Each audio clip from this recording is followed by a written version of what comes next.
Tacfarinas dirigea la révolte des Numides contre l'impérialisme romain, sous le règne de Tibère. Dès l'année 17 de notre ère, il livra une guerre sans merci aux armées romaines.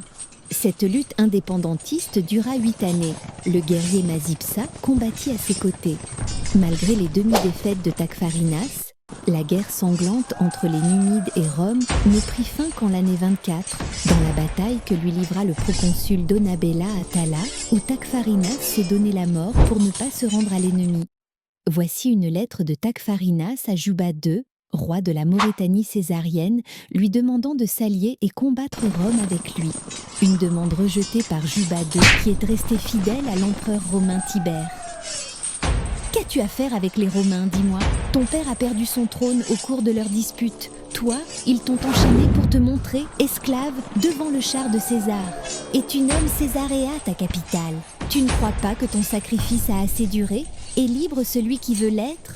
Es-tu de la race des pantins pour te montrer ainsi guidé par les Césars? Trop de mollesse, Juba, trop de compromission. Relève la tête, retrouve le sang de tes ancêtres, celui de Jugurtha. 2 ans après cette lettre, Juba demeure. Son fils Ptolémée, fils de Sélinée, fille de Cléopâtre et d'Antoine, lui succède au trône.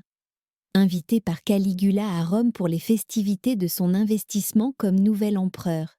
Jaloux de lui, Caligula enferma Ptolémée vivant dans une geôle qui l'emmura.